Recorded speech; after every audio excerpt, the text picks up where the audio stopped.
Guys ಎಲ್ರಿಗೂ ನಮಸ್ಕಾರ. ನಾನು ನಿಮ್ಮ ಮನುರಾಜ್ ಮಾತಾಡ್ತಾ ಇದ್ದೀನಿ. ಸೊ ನಾನೊಂದು ವೀಡಿಯೋ ಮಾಡಿದ್ದೆ, ಬಡವ್ರ ಮಕ್ಕಳಿಗೆ ಅವಕಾಶ ಸಿಗಬೇಕು ಅಂತ. ಸೊ ಅದು ಅರೌಂಡ್ 2.1 ಮಿಲಿಯನ್ ವ್ಯೂಸ್ ಆಗಿಬಿಟ್ಟು ತುಂಬಾ ಕಮೆಂಟ್ಸ್ ಬರ್ತಾನೆ ಇದೆ, ಪರ ವಿರೋಧ ಬರ್ತಾನೆ ಇದೆ. ಸೊ ಫಸ್ಟ್ ಆಫ್ ಆಲ್ ಬಡವ್ರ ಮಕ್ಕಳು ಯಾರು ಅಷ್ಟೇ ಲೇಬಲ್ ಹಾಕ್ಕೊಂಡು ಹೋಗ್ಬಿಟ್ಟು ನಾವು ಬಡವ್ರ ಮಕ್ಕಳು ನಮ್ಗೆ ಅವಕಾಶ ಕೊಡು ಅಂತ ಕೇಳ್ತಾ ಇಲ್ಲ. ಅದನ್ನು ಹೇಳಿರೋದು ಖ್ಯಾತ ನಟ, ಅವ್ರು ಬಂದ್ಬಿಟ್ಟು ಅವರ ಆಶಯ ಅಂತ ಹೇಳಿರೋದು. ಪಾಯಿಂಟ್ ನಂಬರ್ 2 ಬಂದ್ಬಿಟ್ಟು ಬಡವ್ರ ಮಕ್ಕಳು ಬೆಳಿಬೇಕು ಅಥವಾ ಅವಕಾಶ ಕೊಡಬೇಕು ಅಂದರೆ ಶ್ರೀಮಂತರ ಮಕ್ಕಳಿಗೆ ಅವಕಾಶ ಕೊಡಬಾರ್ದು ಅಂತ ಯಾರೂ ಹೇಳಿಲ್ಲ. ಆ್ಯಂಡ್ ಪಾಯಿಂಟ್ ನಂಬರ್ 3, ಶ್ರೀಮಂತರ ಮಕ್ಕಳು ಹೋಗಿ ಯಾರೂ ಅವಕಾಶ ಕೇಳಲ್ಲ, ಅವರು ಎಸ್ಟಾಬ್ಲಿಷ್ ಆಗ್ತಾರೆ ಅಥವಾ ಅವಕಾಶ ಗಿಟ್ಸ್ಕೊಂಡು ಬರ್ತಾರೆ.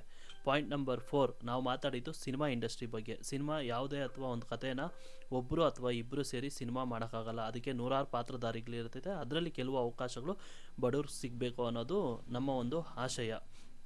ಪಾಯಿಂಟ್ ನಂಬರ್ 5, ನೀವು ಯಾರು ಬಡವ್ರ ಮಕ್ಕಳನ್ನ ಕರ್ಕೊಂಡು ಹೋಗ್ಬಿಟ್ಟು ಲೀಡ್ ಕ್ಯಾರೆಕ್ಟ್ರು ಅಥವಾ ಹೀರೋ ಮಾಡ್ತಾ ಇಲ್ಲ. ಸೊ ಕೊಡೋ ನೂರಾರು ಪಾತ್ರಗಳಲ್ಲಿ ಇವ್ರಿಗೂ ಒಂದು ಸಣ್ಣ ಪುಟ್ಟ ಅವಕಾಶ ಕೊಡಿ ಅಂತ ಕೇಳಿದಾಗ ಇದ್ರ ಬಗ್ಗೆ ನೀವು ಸ್ಟೇಜ್ ಮೇಲೆ ಮಾತಾಡಿದ್ದೆ ಫಸ್ಟ್ ಆಫ್ ಆಲ್ ರಾಂಗು.